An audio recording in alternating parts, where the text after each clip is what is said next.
Oke, baik. Halo teman-teman semuanya. Nah, di sini saya akan mencoba nih teman-teman menjelaskan bagaimana sih cara menentukan persamaan kuadrat baru eh dari soal berikut ya. Jadi rata-rata soalnya seperti ini, teman-teman.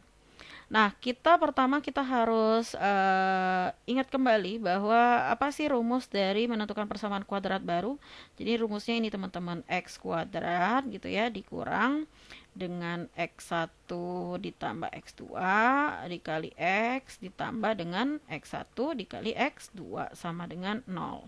Nah, bagaimana nih kalau alfa sama beta? Alfa sama beta itu sama aja teman-teman. Jadi X1 itu dianggap alfa, X2 itu dianggap beta. Seperti ini juga alfa kali beta. Seperti itu teman-teman.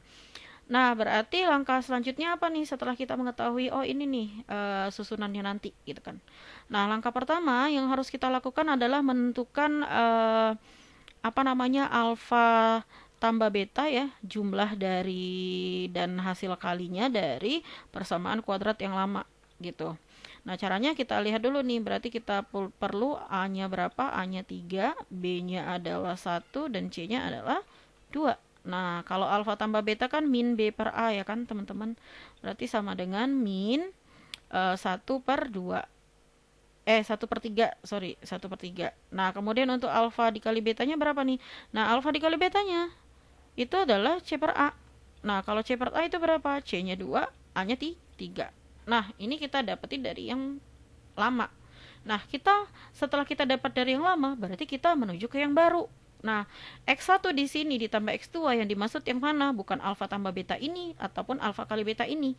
Yang mana? Yang baru, teman-teman, seper alfa. Jadi ini adalah seper alfa kuadrat, yang ini adalah seper beta kuadrat. Nah, berarti kita perlu menyusun dari yang ini seper alfa dikali seper apa namanya?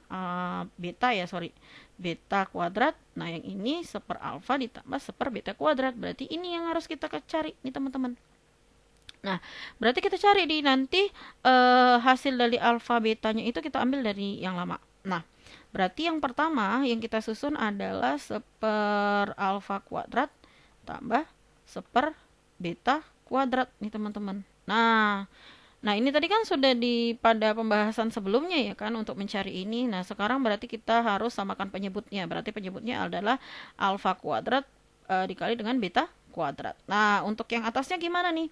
Karena alfa kuadrat dikali berapa hasilnya jadi alfa kuadrat beta kuadrat, berarti di atas ini ada beta kuadrat ditambah dengan alfa kuadrat nih teman-teman. Nah, otomatis yang kita perlu itu adalah alfa kuadrat sama beta kuadrat itu kan dijumlahkan sama aja ya teman-teman. Tadi apa nih rumusnya? Berarti alfa tambah beta dikuadratkan dikurang dengan 2 kali alfa kali beta. Nah, ini. Kemudian kalau alfa kuadrat sama beta kuadrat ini alfa beta dikuadratin nih teman-teman, nih bisa. Nah, ini bentuk lainnya. Selanjutnya, bagaimana nih selanjutnya? Oke, selanjutnya berarti kita tinggal operasikan saja ya. Alfa tambah beta dikuadratkan. Alfa tambah beta ini ada kita ambil yang dari sini teman-teman. Nih, berapa nilainya? Negatif sepertiga gitu ya. Kemudian ditambah dengan betanya berapa nih? Sorry, bukan nih teman-teman, dikuadratin ya, maaf. Oke, dikuadratin. Min sepertiga dikuadratin dikurang dengan 2 kali alfa kali beta. Alfa kali betanya adalah 2/3, berarti 2 dikali 2/3. Nah, sementara yang bawahnya gimana nih? Alfa kali beta, alfa kali betanya 2/3 ya, berarti dipangkatkan 2 karena dipangkatkan 2. Oke, kita cari lagi teman-teman. Tentukan hasilnya, berarti min sepertiga kuadrat berarti 1/9 dikurang dengan berapa nih, jadi 4/3 gitu ya teman-teman, per ini jadi berapa, 4/9. Jadi kalau 2/3 kuadrat berarti 2 kuadrat 3 kuadrat. Nah, selanjutnya berarti ini berapa nih teman-teman? 1/9 dikurang ya, dikurang dengan 3 supaya jadi 9, ini kali 3 dikali 3, 4 kali 3 berarti berapa nih teman-teman? Tetap bawahnya itu per 9 ya, atasnya berarti 1 dikurang 12 berarti min 11/9.